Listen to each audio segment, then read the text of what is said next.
یہ انسان کے اپنے نفس پر اور اس کی اپنی نیکی پر اور اس کے اپنی شخصی جو ہے بھلائی پر رکھا گیا ہے کہ ان چیزوں کا تعین وہ خود کرے. جس طرح ان چیزوں میں متوازن تعین کرے گا اتنا اس کے لیے بچت ہوگی العفو کرنے کی، اتنی زیادہ وہ العفو کرنے کے اہل رہے گا. جتنی زیادہ العفو کرنے کے اہل رہے گا اتنی زیادہ سے زیادہ اس کی شخصی ڈیولپمنٹ ہوتی جائے گی، شخصی نشو و نما ہوتی جائے گی، اور اسی نشو و نما اور ڈیولپمنٹ کے نتیجے میں وہ خدا کی قربتیں حاصل کرتا جائے گا.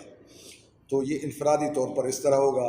اور العفو پر جب ریاست دیکھے گی کہ اس پر عمل نہیں ہو رہا ہے، لوگ انفرادی طور پر عمل نہیں کر رہے، تو ظاہر ہے اس کے لیے قانون سازی ریاست کے لیے لازم ہوتی ہے، اور وہ قانون سازی اس کی ذمہ داری بنتی ہے.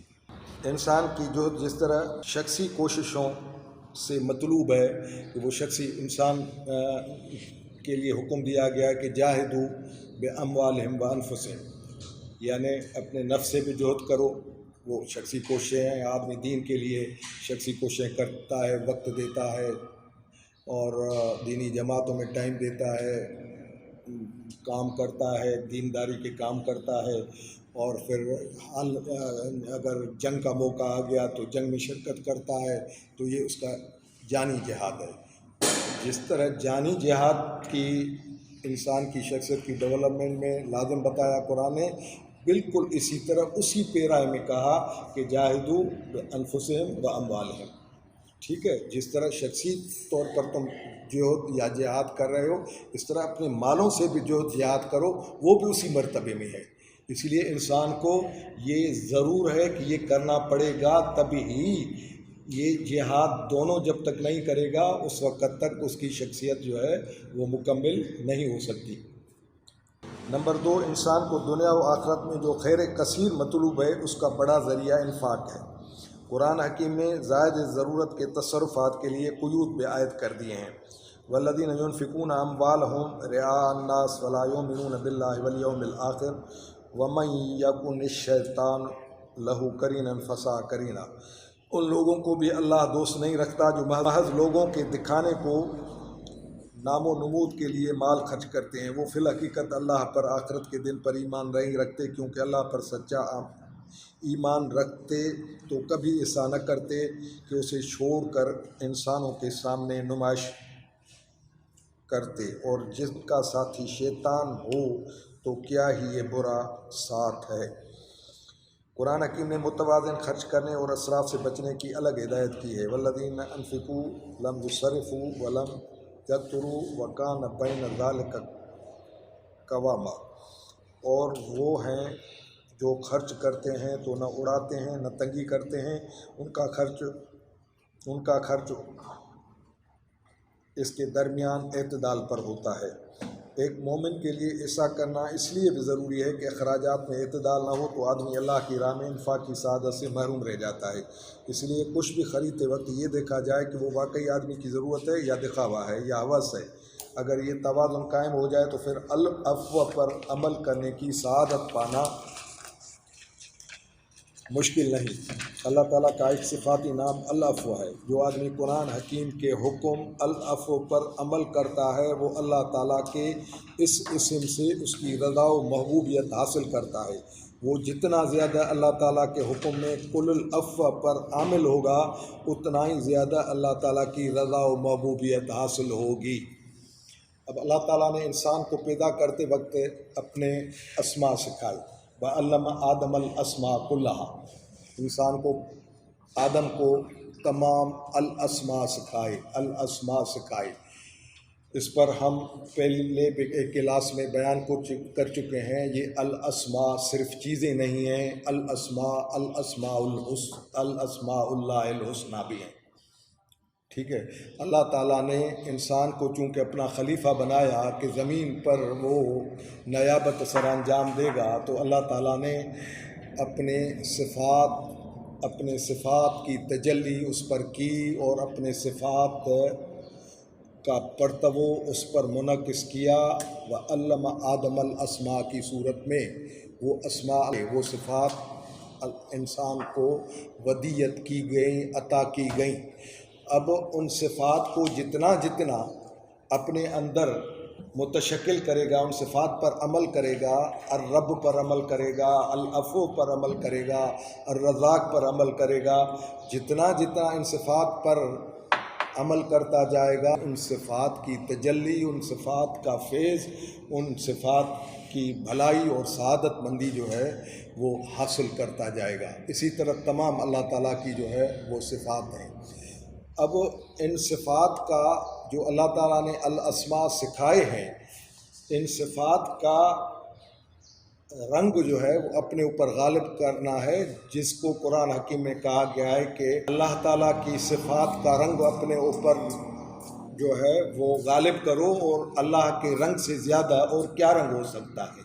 تو یہی وہ صفات کا رنگ ہے۔ اب یہ صفات کا رنگ جو ہے خود کو ان صفات کے رنگ میں رنگنا یہ عملی طور پر ہے کہ آپ اپنے عمل سے ثابت کریں کہ آپ رضاکیت کا ثبوت دے رہے ہیں، آپ اپنے عمل سے ثابت کر رہے ہیں کہ اللہ تعالیٰ کی ربوبیت کا عکس آپ کے اوپر منعکس ہے، آپ اپنے عمل سے ثابت کریں کہ اللہ تعالیٰ کے العفو سے آپ حصہ پا رہے ہیں۔ یہ سب عمل سے ان تجلیات کا جو ہے وہ اصل اثر اور اصل فائدہ اور اصل شکل جو قرآن نے بتائی ہے وہ ہمیں اختیار کرنی چاہیے نا، کہ خدا کے صفات کا رنگ جو ہے وہ اپنے اوپر غالب کرو، کیونکہ اس سے بڑا کوئی رنگ ہو ہی نہیں سکتا۔ نے سورہ البقرہ کی آیت مذکور 219 میں پہلے حکم خمر اور میسر سے بچنے کا بتایا ہے کہ ان دونوں میں اسم اور ان کے نفع سے زیادہ ہے۔ ٹھیک ہے نا، خمر سے بچیں اور میسر سے بچیں کہ ان میں دونوں میں جو گناہ ہے ان کے نفع سے زیادہ ہے۔ المائدہ کی آیت 90 میں ان دونوں کے لیے رجسن اور عمل شیطان بتایا گیا ہے۔ شیطانیت کے معنی شعلوں کا بھڑک اٹھنا اور سرکش ہو جانا، اور انانیت کا مجسمہ بن جانا وغیرہ ہوتے ہیں۔ شراب کے نشے کا فطری نتیجہ یہی ہوتا ہے کہ آدمی اسے انانیت کا پیکر ہو جاتا ہے۔ اس طرح میسر بلا محنت و مشقت دولت حاصل کرنے کی خواہش ہے، جس طرح جوا میں بلا محنت اور مشقت مال حاصل ہوتا ہے، اسی لیے جوا بھی میسر میں شمار ہوتی ہے۔ اور میسر میں تمام وہ کمائی جو بغیر محنت کے انسان کو حاصل ہو، ٹھیک ہے نا، جو بغیر محنت کے حاصل ہوتی ہے، میسر میں وہ سب شامل ہے، اور قرآن نے ان تمام کمائیوں سے بچنے کا حکم دیا ہے۔ یہ ہمارے یہاں عالمیہ ہے کہ میسر کی اصطلاح کو صرف اور صرف جوئے پہ منطبق کیا جاتا ہے۔ جوا بھی چونکہ بغیر محنت کے کمائی ہے، اسی لیے جوا میسر میں شامل ہے، لیکن میسر کا احاطہ جوا سے بہت بڑا ہے۔ ہر وہ کمائی ہے جو بغیر محنت کے حاصل ہوتی ہے۔ جوا بعد آدمی دوسرے کا مال چھیننے کی ہوس میں پاگل ہو رہا ہوتا ہے، اس لیے قرآن حکیم نے دونوں کے ایک ہی زمرے میں شامل کرنے کے بعد فرمایا کہ یہ پاگل پن انسان کی بربادی کا سبب ہے۔ بظاہر ان دونوں چیزوں میں انسان کو نفع نظر آتا ہے، لیکن یہ نظر کا دھوکہ ہے۔ یہ دونوں چیزیں انسان کو انانیت کا شکار بناتی ہیں، جس کی وجہ سے اس کی شخصیت کی ڈیولپمنٹ نہیں ہو پاتی۔ اس کے بعد فرمایا کہ شخصیت کی ترقی اور تزکیے کا راستہ انفاق ہے، اور اس میں العفو کا مرتبہ دنیا و آخرت کی فلاح و کامیابی کا حتمی موجب ہے۔ قرآن حکیم کا مقصد عظیم ہے کہ انسانی سماج کا توازن ہر صورت میں قائم رہے۔ اس کو قائم رکھنے کے لیے معاشرت میں حسن پیدا کرنے کے لیے عدل و احسان کے احکامات ہیں، اور معیشت میں حسن پیدا کرنے کے لیے العفو کی بنیادی تعلیم موجود ہے۔ سرمایہ دارانہ نظام کی ساری خرابی اسی فاضل دولت پر ہے، جس سے سرمایہ سے سرمایہ کمانے کی حرص اس نظام کی تقویت کا باعث بنتی ہے۔ اس حرص کو پورا کرنے کے لیے ذخیرہ اندوز، ملاوٹ خور، منافع خور، پیدا گیر، جھوٹا اور منافق ہونا لازم ہے، ورنہ سرمایہ کی اونچی گروتھ نہیں ہوگی۔ سرمایہ پرستی جتنی بڑھے گی، سماج کا اخلاقی معیار اتنا ہی پست ہوتا جائے گا، جس میں جھوٹ، فریب، دھوکہ، منافقی، مکاری اور بیگانگی عام ہوگی۔ قرآنی نظام میں فاضل دولت کسی کے پاس رہنے نہیں پاتی، اس لیے جمع مال اور اس کا تعدد منع ہے۔ چاندی، سونے اور اس طرح کے دیگر دولت اور جائیداد وغیرہ کنز کرنا منع ہے۔ مولانا عبید اللہ سندھی رحمۃ اللہ علیہ نے تفسیر المقام المحمود میں کل الافاق کی تفسیر میں لکھا ہے کہ مسلمانوں کی پارٹی حکومت کو یہ اختیار حاصل ہے کہ وہ ضرورت سے زائد مال وصول کرنے اور خرچ کرنے کا انتظام اپنے ہاتھ میں لے گی، یعنی اس کے لیے قانون بنائے گی اور پھر ہاتھ میں لے گی۔ ٹھیک ہے، یہ چیزیں ہمارے بزرگوں نے جو ہے ان چیزوں کی ضرورت کو 100-150 سال پہلے بیان کیا ہے، اور المیہ یہ ہے کہ یہ سب چیزیں ان اشخاص کی بیان کی ہوئی ہیں جو دیوبند کے بنیاد ڈالنے والوں کے رفیق تھے اور ان سے پڑھے تھے اور دیوبندیت کے مقاصد کو جانتے تھے، لیکن دیوبندیت کے نام پر کام کرنے والی جماعتوں نے ان مقاصد کی طرف کبھی توجہ بھی نہیں دی اور ان بزرگوں کی تعلیمات، بتائی ہوئی تعلیمات کو وہ صرف نظر کرتے رہے، اور صرف نظر کرنے کا نتیجہ یہ ہوا کہ 100 سال گزرنے کے باوجود اور پاکستان بننے کے 70 سال 72 سال گزرنے کے باوجود ان جماعتوں کے اہداف وہ حاصل نہیں ہو رہے، وہ حاصل جن کے لیے وہ دعویٰ کرتے رہے ہیں۔ وہ اس لیے کہ جو فطری طریقہ ہے، جو صحیح طریقہ ہے، جو قرآن کا بتایا ہوا طریقہ ہے اپنے معاشرے کی تبدیلیوں کے لیے، وہ طریقہ جب اختیار نہیں کیا جائے گا تو ظاہر ہے یہی صورتحال سامنے آئے گی۔ ریاست کو یہ حق حاصل ہے کہ جب دولت کی غیر مساوی تقسیم و ترتیب کی وجہ سے کچھ لوگ بنیادی ضروریات سے بے محروم ہو رہے ہوں تو اس صورت میں العفو کے حکم کو نافذ کرنے اور اہل ثروت سے مال قومیانے اور محروموں تک پہنچانے کا بندوبست کرے۔ اس لیے قرآن حکیم نے جان و مال کو انسان کے پاس امانت قرار دیا ہے، انسان کو اس کا مطلق مالک کو نہیں بنایا۔ ان اللہ اشتری من المؤمنین انفسہم و اموالہم بان لہم الجنت، اللہ تعالیٰ نے مومنین سے ان کے مالوں اور جانوں کا سودا کر لیا ہے، اس کے بدلے میں ان کو جنت عطا کرے گا۔ اب انسان کے پاس جان اور مال جو ہے وہ امانت ہے، امین ہے، اللہ تعالیٰ نے یہ سودا مومنوں سے کیا ہے۔ ٹھیک ہے، مومن سے اللہ تعالیٰ کا سودا ہو جانے کے بعد ملکیت ختم ہو گئی۔ بھائی سودا ہو جانے کا قانون یہ ہوتا ہے نا کہ ایک آدمی سودا کر لے کہ یہ چیز میں تم سے خرید لیتا ہوں اس چیز کے بدلے، اور بدلہ اللہ تعالیٰ نے عطا فرما دیا۔ ٹھیک ہے، بدلہ جو ہے وہ عطا فرما دیا۔ اسی طرح آدمی اس چیزوں کا جب بدلہ دے دے تو چیز کی مال کی ختم ہو گئی۔ اب اگر اس کے پاس وہ مال رکھا گیا ہے کہ یہ تمہارے پاس مال ہے، امانت ہے، جب مجھے ضرورت ہوگی میں واپس لوں گا، تو آدمی اس مال کا صرف امین بن جاتا ہے، اور امین کے علاوہ اس کا اپنے ملکیت کا تصرف بالکل ختم ہو جاتا ہے۔ انسان کے جان کا تصرف ختم ہو جاتا ہے، انسان کے مال کا بھی، انسان کے جان کا تصرف ختم ہو جاتا ہے، اس لیے انسان خودکشی نہیں کر سکتا، اس لیے کہ جان تمہاری اپنی ہے ہی نہیں۔ اگر آدمی یہ بولے کہ مجھے ماں باپ نے جنا ہے، انہوں نے بڑا کیا ہے، انہوں نے کھلایا پلایا ہے، میں مالک ہو گیا ہوں، جان تو میری اور میرے ماں باپ کی عطا ہے، میں اپنا مالک ہوں، خودکشی کروں تو کیا فرق پڑتا ہے؟ لیکن دین کے تحت نہیں کر سکتے۔ مومن خودکشی نہیں کر سکتا، اپنے مرضی سے اپنی جان نہیں کھپا سکتا، اپنی مرضی سے خودکشی نہیں کر سکتا۔ جب اپنی مرضی سے خودکشی نہیں کر سکتا تو اپنی مرضی سے مال کیسے کھپائے گا؟ حکم تو ایک ہی ہے، کہ سودا تو ایک ہی حکم میں ہوا ہے کہ اللہ تعالیٰ نے نفسوں کا بھی سودا کیا ہے اور اللہ تعالیٰ نے مالوں کا بھی سودا کیا ہے۔ بھائی جب جان پر آپ کو تصرف حاصل نہیں ہے، آپ خودکشی نہیں کر سکتے، حرام کی موت مریں گے، ٹھیک ہے نا، تو مال کیسے آپ صرف کریں گے سودا ہو جانے کے بعد؟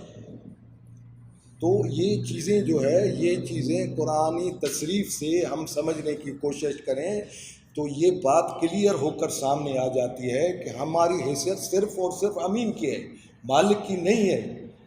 ہم خلیفے کے طور پر بھی امین ہیں، ہم خدا تعالیٰ سے کیے ہوئے سودے میں بھی امین ہیں، ہم اللہ تعالیٰ سے جو میثاق اور عہد کر چکے ہیں اس میں بھی امین ہیں، ہم نے الست بربکم کے جواب میں کالو بلا کہا ہے اس حیثیت سے بھی امین ہیں۔ ہماری تمام حیثیتیں جو ہے وہ صرف اور صرف امین کی متعین ہوتی ہیں، مالک کی متعین ہوتی ہی نہیں ہیں۔ جب امین کی حیثیتیں متعین ہوتی ہیں تو آپ مالک کی قانون سازیاں کیسے کریں گے؟ آپ امین کی قانون سازیاں کریں گے۔ جتنی بھی آپ کی قانون سازیاں ہوں گی وہ امین کے درجے میں ہوں گی، امین کی حیثیت میں ہوں گی۔ آپ کے جتنے بھی فتوے ہوں گے وہ آپ کے امین کی حیثیت میں ہوں گے، آپ کے جتنے بھی مباحات ہوں گے، آپ کے جتنے بھی حلال حرام ہوں گے وہ امین کی حیثیت میں ہوں گے، مالک کی حیثیت میں نہیں ہوں گے۔ ایمان لانے کے بعد مومن کا اللہ تعالیٰ سے سودا طے پایا جاتا ہے، وہ اپنی جان اور مال کا مالک نہیں رہتا، اس کی حیثیت صرف امین کی رہ جاتی ہے۔ اب جس طرح وہ اپنی مرضی سے خودکشی کر کے جان تلف نہیں کر سکتا، اس طرح اپنی مرضی سے اپنا کمایا ہوا مال بھی صرف نہیں کر سکتا۔ وہ جس طرح اپنی جان کی نفع بخشی سے دوسرے انسانوں کے لیے مفید ہونے سے مراتب پائے گا، اس طرح دوسرے انسانوں کے لیے اس کے مال کی نفع بخشی سے بھی اس کی شخصیت کی نشو و نما اور اعلیٰ مراتب کے حصول کا ذریعہ بنے گی۔ اب اعلیٰ شخصیت کی ڈیولپمنٹ اور اعلیٰ انسانی شخصیت، یہ تصور مسلمانوں میں نفس جو ہے، ایک نفس آدمی کو نفس جو ہے وہ شخصیت کے طور پر جو ہے وہ حاصل ہوتا ہے، اور نفس کو بیلنس بنانا، اس کی ڈیولپمنٹ کر کے اس کو بیلنس بنانا، اس کو مطمئنہ بنانا، جس کے لیے قرآن نے کہا کہ یا ایتھا النفس المطمئنہ ارجعی الی ربک راضیۃ مرضیہ فادخلی فی عبادی وادخلی جنتی۔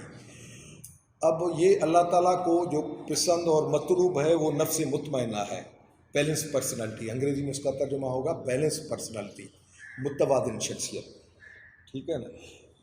اب یہ متوازن شخصیت پرسنالٹی جن جن اعمال سے بنتی ہے، جن سے جو ہے وہ ڈیولپمنٹ ہوتی ہے، قرآن شریف کی سب آیات کی تصریفات بتاتی ہیں کہ اس میں سب سے زیادہ تعلق انفاق کا ہے۔ جتنی بھی آیات آپ قرآن حکیم کی اکٹھی کریں اس کا تعلق جو ہے وہ انفاق سے جو ہے وہ جا پڑتا ہے۔ اور جب ہم انسانوں کو یہ نہیں بتاتے کہ مقاصد انسانیت میں یہ بنیادی چیز ہے، بلکہ ہم نے مقاصد انسانیت کے بجائے دوسری اصطلاحات جو ہے وہ گھڑی ہوئی ہیں، الگ الگ قسم کی عارف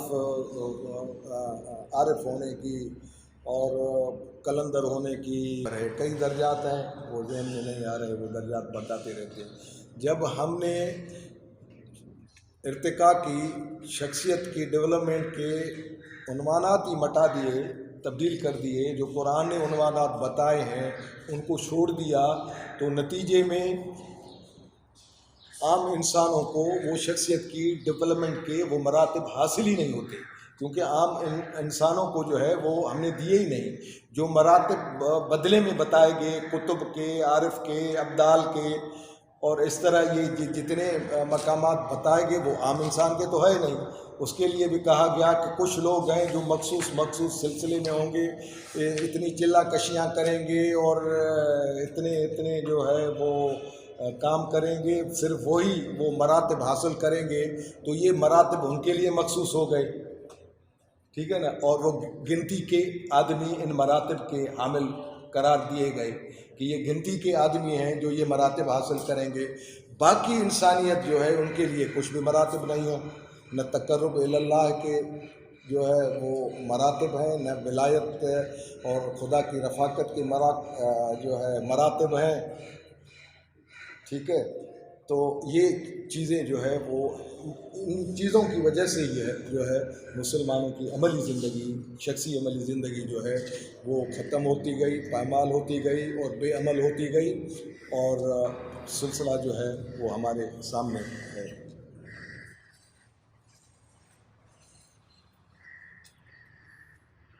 اس انفاق کو قرآن حکیم نے فی سبیل اللہ کے درجے میں بتایا ہے، وَأَنفِقُوا فِي سَبِيلِ اللَّهِ وَلَا تُلْقُوا بِأَيْدِيكُمْ